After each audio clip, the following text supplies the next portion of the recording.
आज हम जानेंगे मध्य प्रदेश लोक सेवा आयोग के बारे में। देखो, अपने पिछले लेक्चर में जो संघ लोक सेवा आयोग बताया था उसी की तर्ज पर भारत में राज्यों के लिए एक राज्य स्तर पर राज्य लोक सेवा आयोग का गठन किया गया है और हम उसी को आज जानेंगे मध्य प्रदेश राज्य लोक सेवा आयोग के बारे में। ठीक है ना। तो देखो, जो स्टेट पीसीएस है, राज्य लोक सेवा आयोग है, इनका गठन 1935 के भारत शासन अधिनियम के आधार पर किया गया है। भारत शासन अधिनियम, भारत शासन अधिनियम 1935 में पहली बार बोला गया था कि राज्य स्तर पर लोक सेवा आयोग का गठन किया जाए। राज्य स्तर पर लोक सेवा आयोग का गठन किया जाए। ठीक है ना। तो 1935 का अधिनियम। बाकी देखो, 1919 के अधिनियम के तहत जो 1926 में ली आयोग बना था, उस ली आयोग की सिफारिश पर एक लोक सेवा आयोग का गठन किया गया था, लेकिन वो केंद्र स्तर पर था। बाद में उसको फेडरल कर दिया गया था। जो राज्यों के लोक सेवा आयोग की बात पहली बार 1935 के अधिनियम में बोली गई थी। फिर जब 26 जनवरी 1950 को भारत का संविधान लागू हुआ, तो 1950 को संविधान लागू होते ही से अनुच्छेद 315 में संविधान के भाग 14 के अनुच्छेद 315 में राज्यों के लिए एक लोक सेवा आयोग के गठन की बात की गई। ठीक है ना। तो इस रूप में राज्य लोक सेवा आयोग अस्तित्व में आता है। लेकिन हमको देखो मध्य प्रदेश राज्य लोक सेवा आयोग के बारे में जानना है। तो मध्य प्रदेश तो खुद ही 1 नवंबर 1956 को अस्तित्व में आता। मतलब मध्य प्रदेश का जो वास्तविक रूप है, उस समय जो राज्यों मध्य प्रदेश का पुनर्गठन, उस वीडियो को देखोगे तो जानोगे कैसे मध्य प्रदेश राज्य अस्तित्व में आता है।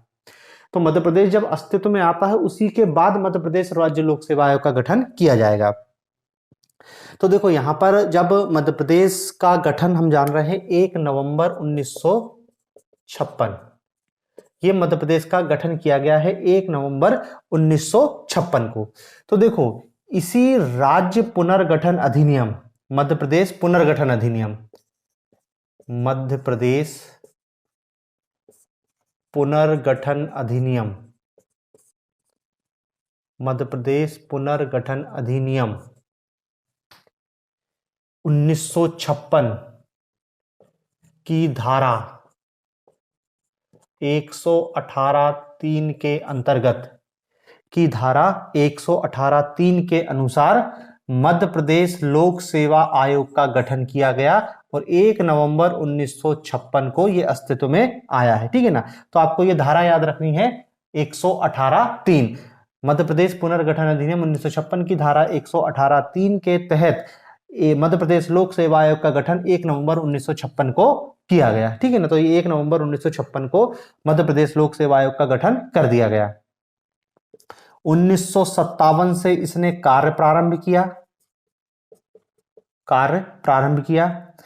मध्य प्रदेश लोक सेवा आयोग ने अपना पहला एग्जाम 1958 में, प्रथम परीक्षा 1958 में आयोजित की। ठीक है ना। तो ये मध्य प्रदेश लोक सेवा आयोग के बारे में प्रारंभिक जानकारी कि इस रूप में इसका गठन किया गया। और इसके जो पहले अध्यक्ष बनते हैं 1956 से 57 तक रहते हैं डी.वी.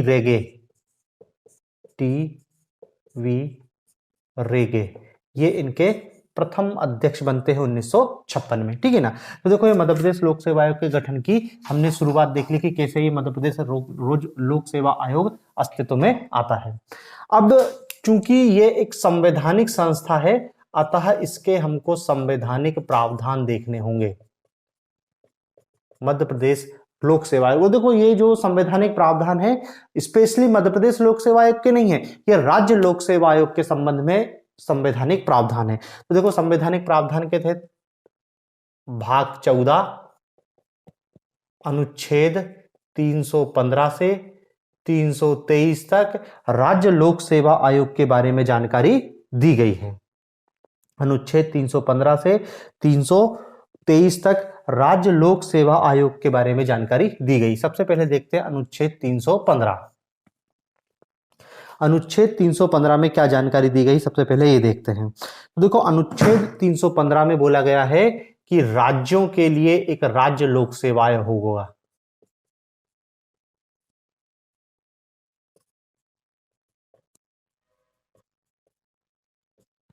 315 में बोला गया है कि राज्यों के लिए एक राज्य लोक सेवा आयोग का गठन किया जाएगा। तो 315 में राज्य लोक सेवा आयोग के गठन की बात की गई है, ठीक है ना। और इसमें यह भी बोला गया है कि जो राज्य लोक सेवा आयोग है उसकी संरचना के बारे में भी बोल दिया गया है कि एक बहुसदस्यीय निकाय होगा, बहुसदस्यीय निकाय होगा। राज्य लोक सेवा आयोग एक बहुसदस्यीय निकाय होगा, ठीक है ना। तो देखो इसी तर्ज पर यदि हम मध्य प्रदेश लोक सेवा आयोग की बात देखें तो मध्य प्रदेश लोक सेवा आयोग में एक अध्यक्ष है, एक अध्यक्ष है और कुछ अन्य सदस्य हैं और इन अन्य सदस्यों की संख्या राज्यपाल के ऊपर छोड़ी है, अन्य सदस्यों की संख्या राज्यपाल के ऊपर छोड़ी है कि राज्यपाल आयोग की संरचना का निर्धारण करेंगे, ठीक है ना। तो ये देखो 315 में राज्य लोक सेवा आयोग के गठन की बात की गई है। फिर देखते हैं अनुच्छेद 316, अनुच्छेद 316, ठीक है ना। तो देखो अनुच्छेद 316 में क्या बोला गया है कि जो राज्य लोक सेवा आयोग के अध्यक्ष, राज्य लोक सेवा आयोग के अध्यक्ष और सदस्यों, इनकी नियुक्ति राज्यपाल द्वारा की जाएगी, राज्यपाल द्वारा। राज्य लोक सेवा आयोग के अध्यक्ष और सदस्यों की नियुक्ति राज्यपाल द्वारा की जाएगी। दूसरी बात क्या है, योग्यता। तो देखो संविधान में योग्यता का उल्लेख तो नहीं है, योग्यता का उल्लेख नहीं, परंतु इतना जरूर बोला गया है कि आधे सदस्यों को ऐसे होंगे जो भारत सरकार या राज्य सरकार के अधीन, भारत सरकार या राज्य सरकार के अधीन 10 वर्ष कार्य का अनुभव हो, कम से कम 10 वर्ष कार्य का अनुभव रखते हों, ये योग्यता बोली गई है। विशेष योग्यता तो नहीं है, बस इतना बोला गया है कि कम से कम आधे सदस्य राज्य सरकार या भारत सरकार के अधीन कार्य करने का अनुभव रखते होंगे, उसको राज्य लोक सेवा आयोग का अध्यक्ष या सदस्य बनाया जा सकता है। 316 में यही बात लिखी है। फिर और क्या उल्लेख है, 316 फर्स्ट का, 316 एक ए इस रूप में, ये भी बाद में अमेंडमेंट करके जोड़ा गया था, इसलिए ए कैपिटल ए में इसको शामिल किया जा रहा है। इसके तहत क्या गया है, इसमें कहा गया है कार्यवाहक अध्यक्ष, कार्यवाहक अध्यक्ष, राज्य लोक सेवा आयोग का कार्यवाहक अध्यक्ष की व्यवस्था की गई। और क्या बोला गया है कि कार्यवाहक अध्यक्ष की नियुक्ति राज्यपाल करेगा, राज्यपाल करेगा। कब करेगा, इसके लिए भी 2 परिस्थितियां दी गई हैं। इन 2 परिस्थितियों में राज्यपाल एमपीपीएससी के कार्यवाहक अध्यक्ष का नियुक्ति करेगा। दो परिस्थितियां कौन सी, पहली कि जब अध्यक्ष का पद रिक्त हो, जब अध्यक्ष का पद रिक्त हो, और दूसरा अध्यक्ष अनुपस्थित हो या अध्यक्ष अपना काम करने की स्थिति में ना हो। इस स्थिति में राज्यपाल लोक सेवा आयोग के किसी सदस्य को कार्यवाहक अध्यक्ष के रूप में नियुक्त कर सकता है। याद रखना, सदस्य को ही कार्यवाहक अध्यक्ष बनाएगा, किसी दूसरे व्यक्ति को नहीं, ठीक है ना। और ये कार्यवाहक अध्यक्ष ही रहेगा कि जब तक परमानेंट अध्यक्ष नहीं आ रहा है, कार्यवाहक अध्यक्ष काम करेगा। जैसे ही परमानेंट अध्यक्ष आएगा, कार्यवाहक अध्यक्ष हट जाएगा अपने पद से, ठीक है ना। तो ये 316 फर्स्ट ए में ये बात की गई है। फिर है 316(2), 316(2), इसमें क्या है, इसमें कार्यकाल का उल्लेख है, कार्यकाल। और कार्यकाल के बारे में क्या लिखा है, 6 वर्ष या 62 वर्ष, जो पहले हो जाए तब तक राज्य लोक सेवा आयोग के अध्यक्ष और सदस्य अपने पद पर बने रहेंगे। और ये देखो, ये भी संविधान संशोधन करके जोड़ा गया था, 41वां संशोधन, 41वां संशोधन करके जोड़ा गया था। पहले ये एज 60 वर्ष थी। 41वां संशोधन करके इसको क्या है 62 वर्ष कर दिया गया, ठीक है ना। तो ये 316 2 में कार्यकाल का उल्लेख है। फिर 316 2A, 316 2A, इसमें क्या है त्याग पत्र, और अध्यक्ष और सदस्य, राज्य लोक सेवा आयोग के अध्यक्ष और सदस्य दोनों ही अपना त्यागपत्र किसको सौंपेंगे, राज्यपाल को सौंपेंगे। दोनों ही अपना त्यागपत्र राज्यपाल को सौंपेंगे। और फिर है 316 2B, 316 अनुच्छेद 316 2B, इसमें क्या जोड़ा गया है कि राष्ट्रपति अध्यक्ष व सदस्यों को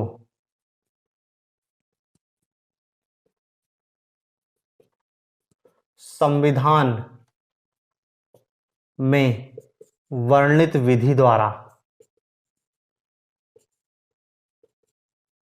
पद से हटा सकता है।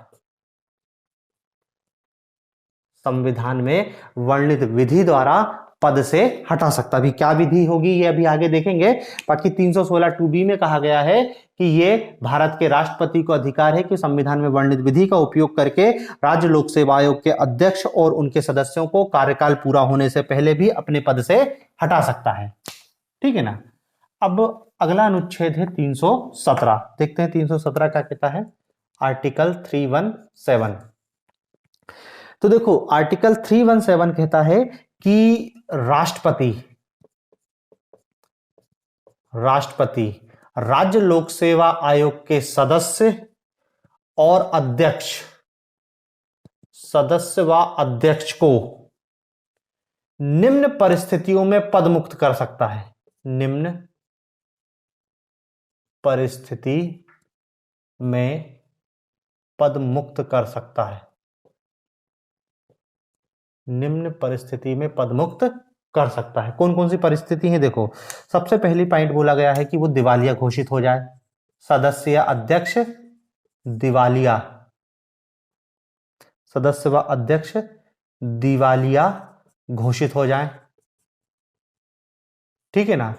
दूसरा है बाहर कहीं लाभ के पद पर कार्य करने लगे, लाभ के पद पर कार्य करने लगे, लाभकारी नियोजन में संलग्न हो जाए। और तीसरा यह तय हो जाए कि वो मानसिक एवं शारीरिक असक्षम है काम करने के लिए, मानसिक व शारीरिक असक्षमता है उनमें, तो राष्ट्रपति उनको पद से हटा सकता है। इसके अतिरिक्त राष्ट्रपति आयोग के अध्यक्ष व सदस्यों को साबित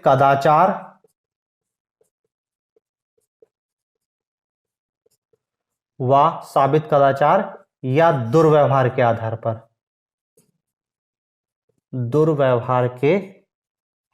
पर हटा सकता है। लेकिन ऐसे किसी भी मामले में राष्ट्रपति इनको पद से हटाने से पूर्व सुप्रीम कोर्ट सर्वोच्च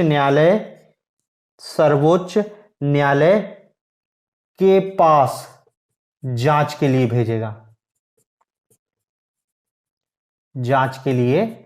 भेजेगा, ठीक है ना।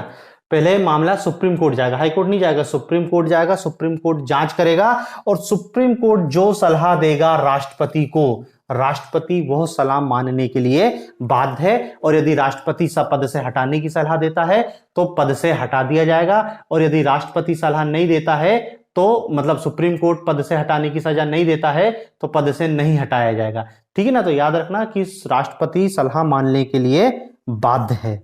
ये 317 में उल्लेख किया गया है, ठीक है ना। फिर एक बात और उल्लेख है इसी में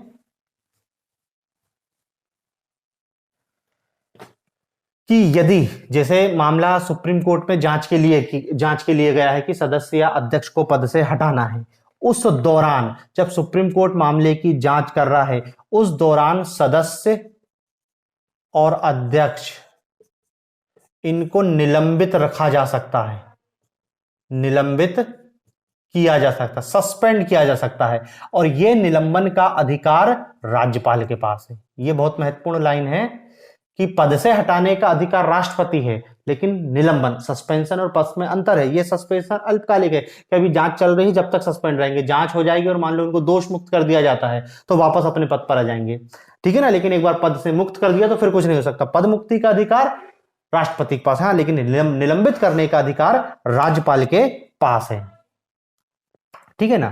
तो इस प्रकार क्या याद रखो कि अनुच्छेद 317 में कहा गया है कि मध्य प्रदेश लोक सेवा आयोग के अध्यक्ष और सदस्यों को भारत का राष्ट्रपति हटा सकता है, और उसी आधार पर हटाया है जिस आधार पर संघ लोक सेवा आयोग के अध्यक्ष और सदस्यों को पद से हटाया जा सकता है, ठीक है ना। फिर है अनुच्छेद 318। अनुच्छेद 318 क्या है? आयोग के सदस्यों एवं कर्मचारियों, आयोग के सदस्यों एवं कर्मचारियों की सेवा शर्तें, आयोग के कर्मचारियों व सदस्यों की सेवा शर्तें और नियम बनाने की शक्ति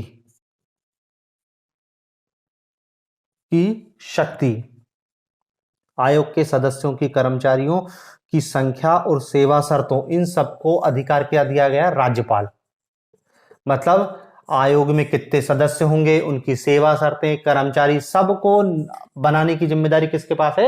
राज्यपाल के बाद। और एक बार नियुक्ति के पश्चात इनमें अलाभकारी परिवर्तन नहीं हो सकता, अलाभकारी परिवर्तन नहीं हो सकता, ठीक है ना। ये आर्टिकल 318 में कहा गया है। फिर है आर्टिकल 319।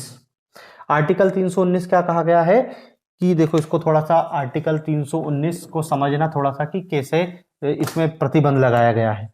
अनुच्छेद 319, अनुच्छेद 319 क्या कहता है कि पद मुक्ति के बाद राज्य लोक सेवा आयोग के अध्यक्ष और सदस्यों पे कुछ प्रतिबंध लगाए गए हैं। क्या प्रतिबंध लगाए गए हैं कि देखो, जो राज्य लोक सेवा आयोग का अध्यक्ष है, अध्यक्ष पद मुक्ति के बाद, उसका कार्यकाल पूरा हो गया है, इस पद मुक्ति के बाद वो क्या कर सकता है? तो देखो इसमें तो पहली बात बोली गई है, अध्यक्ष और सदस्य दोनों के लिए एक बात बोली गई है कि अध्यक्ष एवं सदस्य पुनः उसी पद पर नियुक्त नहीं हो सकते, उसी पद पर नियुक्त नहीं हो सकते, पुनः उसी पद पर नियुक्त नहीं हो सकते। मतलब कोई लोक सेवा आयोग का अध्यक्ष है तो पुनः अध्यक्ष नहीं बन सकता, कोई लोक सेवा आयोग का सदस्य है तो पुनः सदस्य नहीं बन सकता। पहली बात तो ये याद रखो, 319 में बोला गया है। दूसरी बात, जो लोक सेवा आयोग का अध्यक्ष है, पद मुक्ति के बाद, लोक सेवा आयोग का अध्यक्ष पद मुक्ति के बाद किसी दूसरे राज्य लोक सेवा आयोग का अध्यक्ष बन सकता है, किसी दूसरे राज्य लोक सेवा आयोग, राज्य लोक सेवा आयोग का अध्यक्ष बन सकता है, सदस्य नहीं, क्या बन सकता है? अध्यक्ष बन सकता है, ठीक है ना। जैसे मध्य प्रदेश लोक सेवा आयोग के अध्यक्ष थे जोशी जी, वो यहां से रिटायर होते हैं, रिटायरमेंट के बाद वो पहुंच जाते हैं छत्तीसगढ़ लोक सेवा आयोग, छत्तीसगढ़ लोक सेवा आयोग के अध्यक्ष बन जाते हैं। तो अध्यक्ष दूसरे राज्य लोक सेवा आयोग का अध्यक्ष भी बन सकता है कार्यालय पूरा होने के बाद। दूसरा, ज्वाइंट पीएससी का अध्यक्ष भी बन सकता है, ज्वाइंट संयुक्त राज्य लोक सेवा आयोग का अध्यक्ष भी बन सकता है। साथ ही यूपीएससी का सदस्य भी बन सकता है और यूपीएससी का अध्यक्ष के रूप में भी कार्य कर सकता है। इतने विकल्प हैं। एमपीपीएससी का चेयरमैन जब रिटायर हो जाता है तो उसके पास देखो इतने विकल्प होते हैं। एमपीपीएससी में तो पुनः नियुक्त नहीं होगा, हाँ वो छत्तीसगढ़ लोक सेवा आयोग जा सकता है, राजस्थान लोक सेवा आयोग जा सकता है, वहां अध्यक्ष बन सकता है। कोई ज्वाइंट पीएससी उसका अध्यक्ष बन सकता है, यूपीएससी का सदस्य बन सकता है और अध्यक्ष दोनों बन सकता है, ठीक है ना। जैसे एक जोशी जी थे जो एमपीपीएससी के चेयरमैन थे, फिर छत्तीसगढ़ के चेयरमैन बने और फिर वो संघ लोक सेवा आयोग के चेयरमैन भी रहे। तो ये अध्यक्ष के बारे में इतनी जानकारी है। अब देखते हैं सदस्य। तो देखो अध्यक्ष और सदस्य दोनों पद तो रिपीट नहीं कर सकते हैं, लेकिन सदस्य के पास भी बहुत सारे विकल्प हैं। सदस्य के पास क्या विकल्प हैं कि मध्य प्रदेश लोक सेवा आयोग का सदस्य रिटायरमेंट के बाद अध्यक्ष बन सकता है, एमपीपीएससी का फिर से अध्यक्ष बन सकता है। अब देखो पहली लाइन इसके अगेंस्ट में नहीं है, ये कह रहे हैं कि पुनः उसी पद पर नियुक्त नहीं हो सकता, मतलब कोई सदस्य पुनः सदस्य नहीं बन सकता, लेकिन सदस्य अध्यक्ष बन सकता है। अदर पीएससी का अध्यक्ष बन सकता है, स्टेट पीएससी का अध्यक्ष बन सकता है, ज्वाइंट पीएससी का अध्यक्ष बन सकता है, यूपीएससी का अध्यक्ष बन सकता है और यूपीएससी का सदस्य भी बन सकता है। इतने विकल्प हैं अध्यक्ष के बाद रिटायरमेंट के बाद अध्यक्ष इतने पदों पर नियुक्त हो सकता है, ठीक है ना। यह अनुच्छेद 319 है। फिर है अनुच्छेद 320। अनुच्छेद 320 लोक सेवा राज्य लोक सेवा आयोग के कार्य, कौन कौन से कार्य करेगा इसका भी उल्लेख किया गया है। कार्यों को भी देखो यहां पर दो भागों में बांटा गया है, एक को कहा गया है सामान्य कार्य और दूसरे को कहा गया है सलाहकारी कार्य। सामान्य कार्य और सलाहकारी कार्य, ठीक है ना। तो देखो सामान्य कार्य में सबसे वही है राज्य स्तर पर भर्ती अभिकरण है, ये राज्य स्तर पर भर्ती अभिकरण, भर्ती अभिकरण है ये। राज्य सेवाओं की प्रतियोगिता परीक्षाओं का आयोजन करता है, प्रतियोगिता परीक्षाओं का आयोजन करता है। राज्य सिविल सेवकों की, राज्य सिविल सेवकों की भर्ती करता है, राज्य सिविल सेवकों की भर्ती करता है। फिर राज्य विधानसभा द्वारा, राज्य विधानसभा द्वारा आयोग, राज्य विधानसभा आयोग को कार्य सौंप सकता है, तो उन कार्यों को भी ये करेगा। तो ये इसके सामान्य कार्य हैं। फिर बहुत सारे इसके सलाहकारी कार्य भी हैं। सलाहकारी कार्य में क्या है, सबसे पहला ये है कि लोक सेवा की भर्ती प्रणाली संबंधी, भर्ती प्रणाली संबंधित मामलों में राज्य सरकार को सलाह देता है कि भर्ती कैसे होना, एग्जाम पैटर्न, सारी चीजों के बारे में सलाह देगा। फिर लोक सेवाओं में नियुक्ति, लोक सेवाओं में नियुक्ति, पदोन्नति, स्थानांतरण आदि के मामले में सलाह देगा। फिर कार्य के दौरान यदि कोई कर्मचारी घायल हो जाता है या क्षति होती है तो उसके पेंशन के संदर्भ में सलाह देगा, ठीक है ना। तो देखो ये कुछ सामान्य से कार्य हैं, कुछ सामान्य कार्य हैं और कुछ सलाहकारी कार्य हैं। अनुच्छेद 320 में इतनी बात का उल्लेख है। फिर देखते हैं अनुच्छेद 321। 321 क्या कहता है? अनुच्छेद 321 कहता है कि राज्य विधानमंडल, राज्य विधानमंडल के पास यह शक्ति है कि आयोग के कार्यों में नया कार्य जोड़ दे, आयोग के कार्यों में नया कार्य जोड़ दे, आयोग के कार्यों में नया, अभी जो कार्य लिखे उसमें यदि कोई जोड़ना है तो 321 के तहत राज्य विधानमंडल जोड़ सकती है। फिर है 322। 322 क्या है कि आयोग के व्यय जिसके अंतर्गत सदस्यों और कर्मचारियों के, सदस्यों व कर्मचारियों के वेतन, भत्ते, पेंशन, ये सब आता है, ये राज्य की संचित निधि पर भारित है, संचित निधि पर भारित है, राज्य की संचित निधि पर भारित है 322। और अनुच्छेद 323 क्या कहता है कि प्रतिवर्ष राज्य लोक सेवा आयोग प्रतिवर्ष अपना प्रतिवेदन या अपनी रिपोर्ट, प्रतिवर्ष अपनी रिपोर्ट राज्यपाल को सौंपेंगे, अपने कार्यों की रिपोर्ट राज्यपाल को सौंपेंगे और राज्यपाल ऐसे विधानमंडल के समक्ष ऐसी रिपोर्टों को रखवाएंगे। ठीक है ना। तो देखो 322 के 322 क्या 323 के अंतर्गत प्रतिवेदन, वार्षिक प्रतिवेदन की बात की गई है। ठीक है ना। तो ये मध्य प्रदेश लोक सेवा आयोग है। बाकी इसके बारे में फैक्चुअल डाटा तो पहले लिख चुके हैं कि डीवी रेगे पहले अध्यक्ष हैं, डीवी रेगे। वर्तमान अध्यक्ष हैं राजेश लाल मेहरा,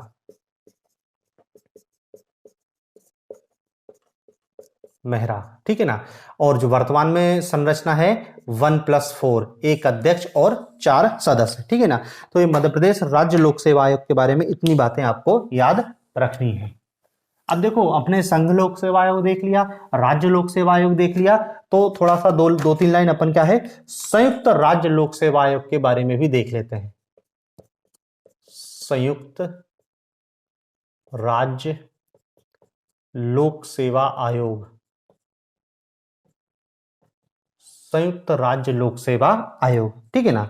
तो पहली बात देखो इसका उल्लेख भी 1935 के अधिनियम में ही किया गया था, 1935 के भारत शासन अधिनियम में।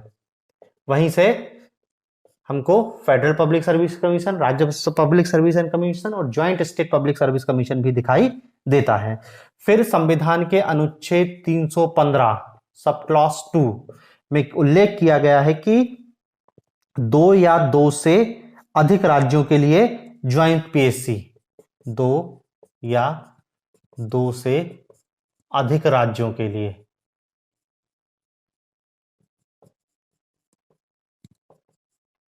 ज्वाइंट पीएससी की बात की गई है, 2 या 2 से अधिक राज्यों के लिए। तो देखो 315 में यूपीएससी है, एमपीपीएससी भी है और ज्वाइंट पीएससी भी, सब 315 के अंतर्गत ही शामिल होते हैं। ठीक है ना।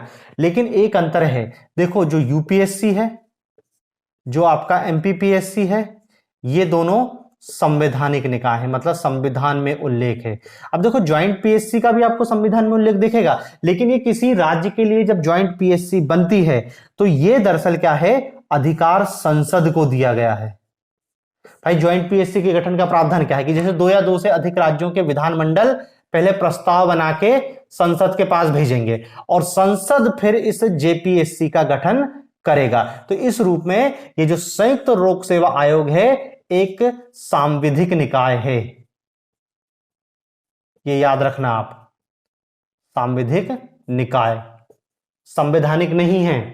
संसद के अधिनियम द्वारा गठित किया जाता है ज्वाइंट पीएससी, और ऐसा सर्वप्रथम पहला ज्वाइंट पीएससी गठित किया गया था 1966 में हरियाणा और पंजाब। 1966 में 2 राज्य हरियाणा और पंजाब के लिए एक ज्वाइंट पीएससी गठित की गई थी। ठीक है ना। इसके अध्यक्ष व सदस्यों की नियुक्ति, जो ज्वाइंट पीएससी रहती है, इसके अध्यक्ष और सदस्य दोनों की नियुक्ति कौन करता है, राष्ट्रपति करता है। ठीक है ना। इनका कार्यकाल भी 6 वर्ष और 62 वर्ष है, जो पहले हो जाए, 6 वर्ष और 62 वर्ष जो पहले हो जाए। ये अपना त्यागपत्र भी किसको देते हैं, राष्ट्रपति को ही सौंपेंगे। ठीक है ना। और राष्ट्रपति ही इनको पद से हटा सकता है, राष्ट्रपति ही पद से हटा सकता है। ठीक है ना। और इनकी संख्या, कितने मेंबर होंगे, सेवा शर्तें, इन सब का निर्धारण भी भारत का राष्ट्रपति ही करता है। ठीक है ना। तो देखो यहां पे राज्यपाल का कोई रोल नहीं है, राष्ट्रपति ही नियुक्त कर रहा है, राष्ट्रपति को ही त्यागपत्र दे रहे हैं, राष्ट्रपति ही इनको पद से हटा रहा है, राष्ट्रपति ही इनकी सेवा शर्तों का निर्धारण कर रहा है। बस एक चीज याद रखना कि ये जो जेपीएससी है अपनी वार्षिक रिपोर्ट संबंधित राज्य के राज्यपाल को देता है, संबंधित राज्य के राज्यपाल को, संबंधित राज्य के राज्यपाल को देता है। जैसे हरियाणा था तो हरियाणा के राज्यपाल को एक रिपोर्ट देगा और एक रिपोर्ट पंजाब के राज्यपाल को देगा। ठीक है ना। तो ये संयुक्त राज्य लोक सेवा आयोग के बारे में हो गया।